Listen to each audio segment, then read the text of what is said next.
Hello, teachers. Welcome. I'm Carolyn, your host, and welcome to Weekly Minis, your bite-sized workshop on the hottest acro topics. You can reference all of our previous Weekly Minis and more amazing content on the Acrobatic Arts channel on YouTube. If you have any questions, drop them in the comments, and we'll do our best to answer those for you at the end. And if you know someone who should hear about today's topic, be a friend and tag them right now and let them know we're here.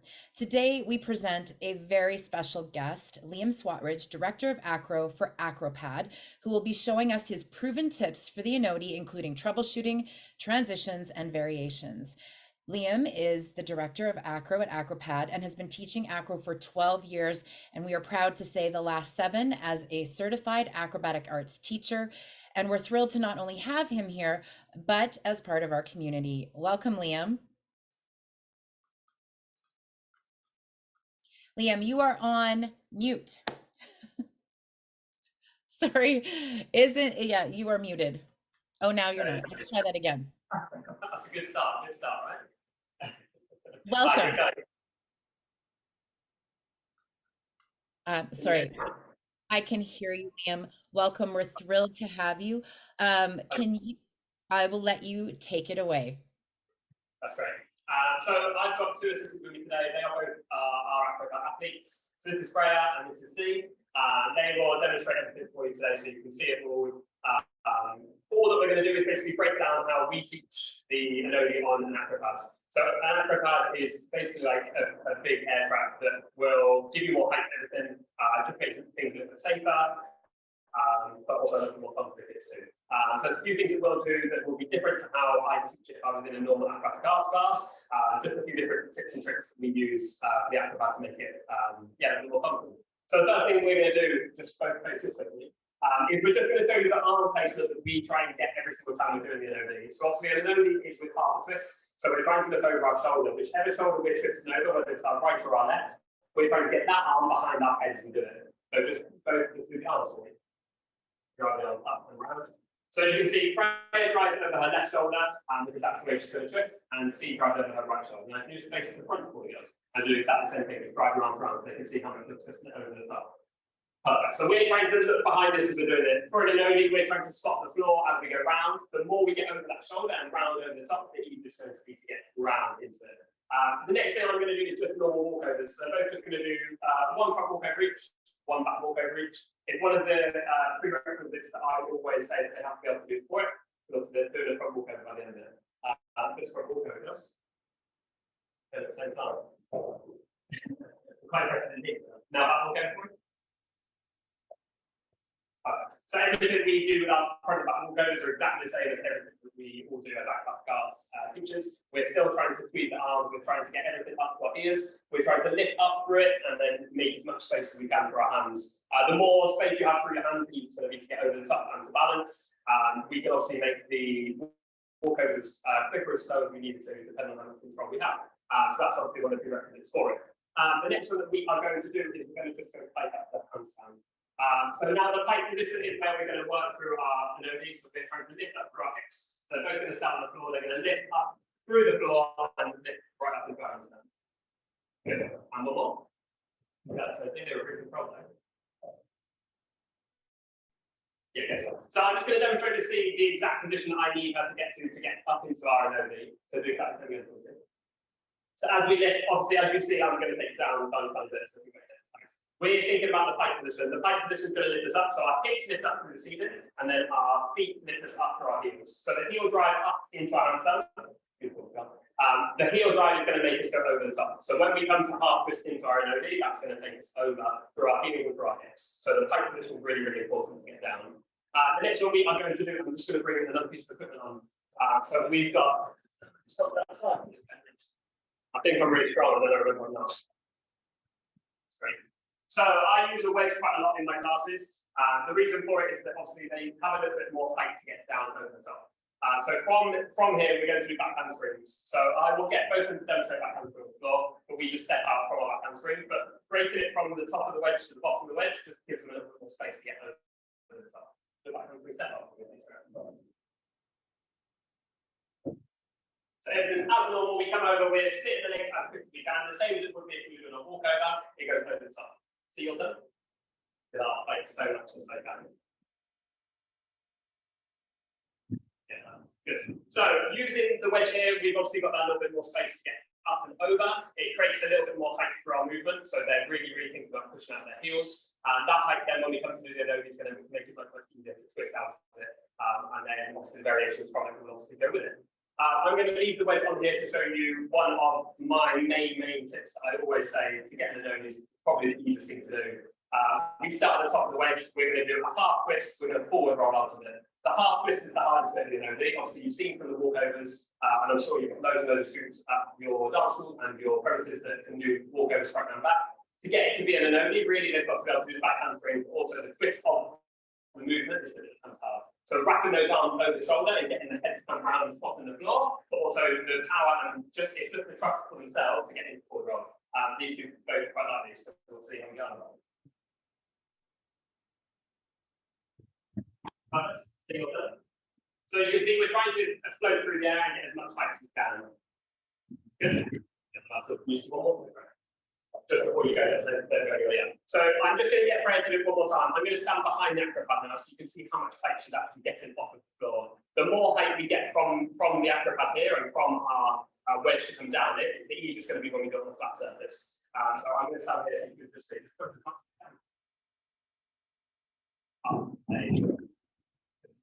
So as you can see, the height that we try and get through our Onodi and through our forward roll there is just a bit of fun, really. We have lots and lots of competitions. Freya normally wins. See that I know. The more height we can get into it, the easier it's going to be to get into the Onodi to come out of it. I'm now going to get rid of the wedge so you've seen that one there. See again. And we've got one more piece. So this is just a normal home air track that we use quite a lot at AcroPAD.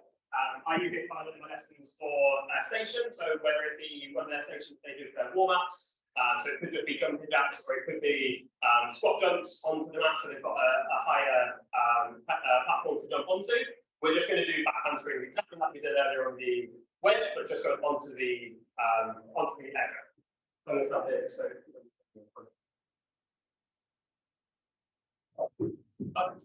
okay. You should one more. The reason we use it onto a platform this time, obviously we've gone down the wedge before. This time we're creating that bit more space through the actual AcroPAD here. It's only 10 centimeters this AcroPAD. It just creates a little bit more space that they know they can get around from their twist into their area. Okay.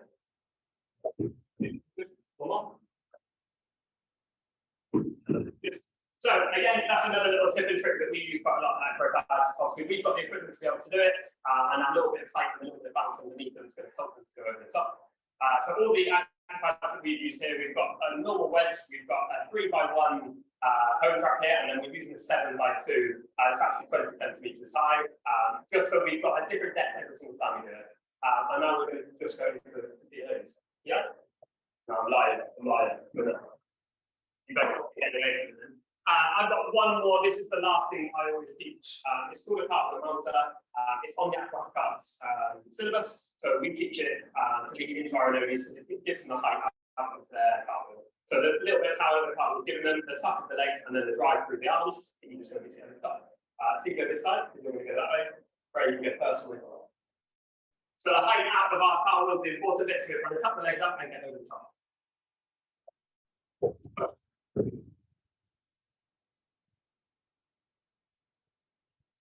We're going to go one more time each. As you can see, the more height we get in our tuck jump, the easier it's going to be. That's going to drive us into our Onodi in the end. So the tuck of the legs and the drive around the shoulder, the easiest it's going to come. Push.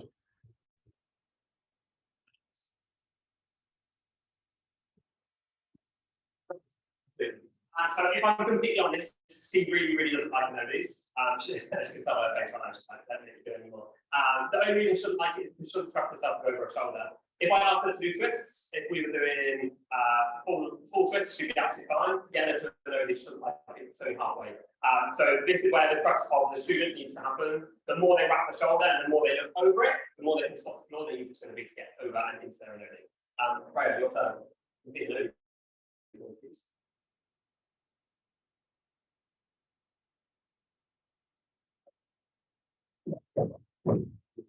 I'm going to stand here so you make sure you swear, okay?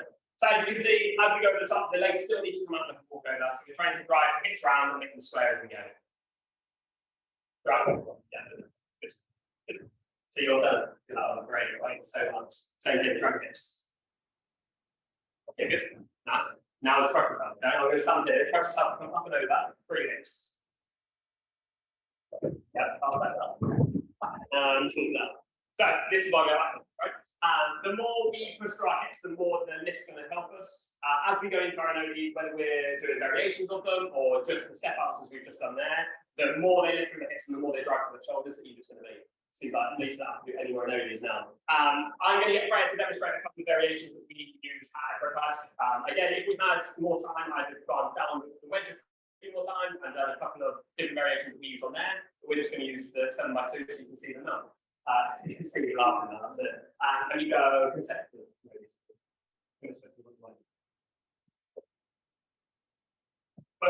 Good. Round. Nice. Good.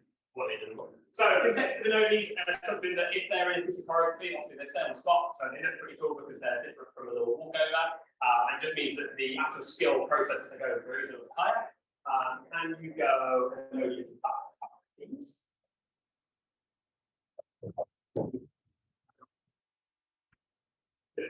So that's another one. Again, it's just mixing a different skill with it. I've told this one. Can we go Onodi into back country? Please.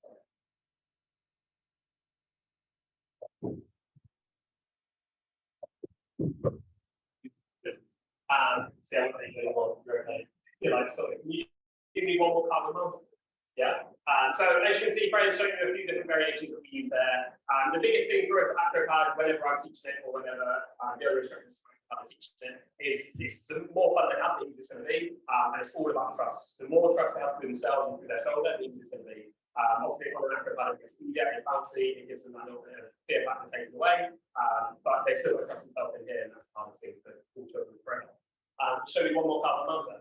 I'm just going to stand at a different place for C now, so she knows where her carbon mountain needs to come out. The only reason that she fell over in the Onodi, I don't think you saw it on the live side, she fell straight off the way, it was quite a good fall, is that she didn't drive her hips round the corner. So I'm going to stand at the front of the side, so she can't actually come off the front. And it means that her hips are going to drive right round to the side, and it's going to follow the orange line across the AcroPAD.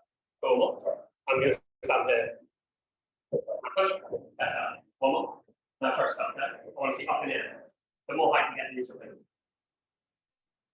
Now lift up, length, no length, that's good. So as you can see, we have done a really quick run through of the Onodis there. We've used a few different skills that we use at AcroPAD, and obviously being an AcroPAD Scouts teacher for me is perfect because it means I can mix the skills that we use at AcroPAD Scouts, like carbon mounters, and skills that we really can only do on AcroPAD. It's probably the only place that's going to be further underneath our feet to be able to go around in the skill. Like I said, I'm really lucky I've got Freya and C here that can demonstrate anything for me. Yeah, I hope you've all learned something from that. If there's any questions, I'll take them now. I'll come down here so you can actually see it. Liam, thank you so much. C and Freya, you are amazing. And we love that you were able to just respond to what was brought to you in the moment and show off your amazing skills on those variations as well. And sometimes taking a step back to show us the progressions that lead to where you are now. And sometimes that's harder than doing the skill itself. So thank you so much for that. So yes, Liam is here. We always say this is the best time to ask your questions. I know Liam gave you a great amount of information to go off of, at least to get you started in thinking new drills, tips, and ideas. But if you have anything in the comments you want to post in the comments, we can get Liam to answer those for you live while we're here. Liam, while we're waiting to see if anybody chimes in, is there anything else that you'd like to share about the AcroPAD with us? Anything, common questions that you might get from studio owners or teachers about using AcroPAD in classes and when they're doing their acrobatic arts courses with their students? Yeah, so I'm lucky I teach probably more acro than anything now.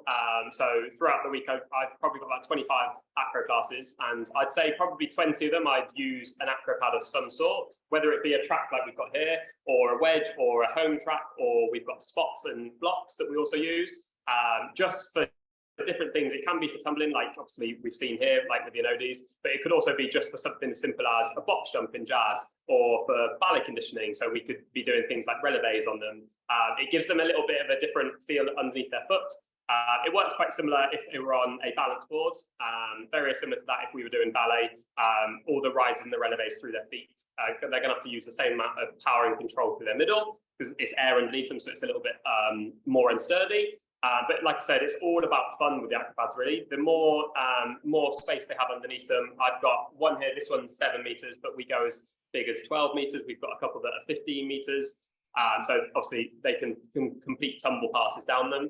And then when they put them into choreography, we have them on stage. We've had them in big conventions over here in the UK. We have them at Move It, we've had them at CYD. So both of them events, we've had AcroPAD on the stage. It's been great. Yeah, it's for us, it's the safest way for us to teach. And it means I don't have to spot as much. That sounds even better. And well, yes, if they're building through their progressions, less spotting for you and then more confidence for them on the other side. This is a question I have, and somebody else is asking, Alejandra is asking, how good is it to use with basic acro? So I'll extend that question a little bit too. Sometimes we have new studio owners, new teachers wondering, where is a good starting point for them? So, Alejandra's question, how good is it to use with basic acro? And then where does that fit in with the new teacher, new studio looking to, budget with what equipment they really need when they're starting? Yeah, of course. So I teach my beginners class on a Monday. I have some students that use the AcroPAD for the whole time. So if they've got a couple of skills that I believe they can do on their own already, whether it be something like a cartwheel or a forward roll, or they're going back bends into bridge, anything like that going down the wall, I might put a 10 centimeter one under them. So they've got that underneath them just for that safety factor and their trust of themselves. But I also find that mixing it between going onto the AcroPAD and off of the AcroPAD, so they have the feeling of the AcroPAD to begin with. It gives them that safety feel. It might just give them a little bit more confidence. But the transition from the AcroPAD onto the floor is really, really easy. So lots of people use their normal, like it could be a foam mat, and we put foam mats on top of the AcroPAD, or we put the foam mats onto the floor, and then they transition from the AcroPAD onto the foam mats onto the floor. Yeah, for me, it's all about the size of the studio. The bigger the studio, obviously, the easier, the more space you've got. But yeah, the transition from the AcroPAD onto the floor for us is perfect. So it just means that no matter what skills they're doing, they can transition really, really easily. And means that no matter where they are, whether they're starting or whether they're tumbling like these two, they can definitely use them. Excellent. Awesome. Okay, teachers, this is it. If you have any questions, please post them now. If this comes after you're watching the recording, we'll do our best to get the answers for you after the presentation. But Liam, thank you so much. Do you want to, I'll pull the camera back to you if you want to introduce and thank your demonstrators. Perfect. So this is Freya up here, this is C. Like I said, they are our AcroPAD athletes. We're so lucky that they, like I said, can do any skills we can. So it's made it easy for me to demonstrate everything today, because I just say to them to do it. So thanks, girls. And thanks, AcroPAD, for having us at AcroPAD. We loved every minute of it. Thank you so much. C, Freya, and Betsy, who's behind the scenes working the camera for everyone. Awesome job. Awesome job. AcroPAD is the UK's leading air product, producing tracks, floors, spots, blocks, and wedges, just to name a few, and have a great team of instructors, just like Liam, who also provide AcroPAD workshops all around the world. You can find out more and reach Liam at acropad.co. I've put the link in the comments. And Certified Teachers AcroPAD has a special offer for you. Check our certified Facebook group and or your certified page for more information. If you are interested in learning more and becoming a certified teacher like Liam, visit acrobaticarts.com for upcoming opportunities both in person and online. And keep in mind, our North America tour is coming this summer. And for our global friends in the UK, Australia, and beyond, we are constantly adding new dates. Don't miss out. Thank you again, Liam. Thank you, Betsy, Freya, C. Thank you, teachers, for being here. See you again next time. Bye.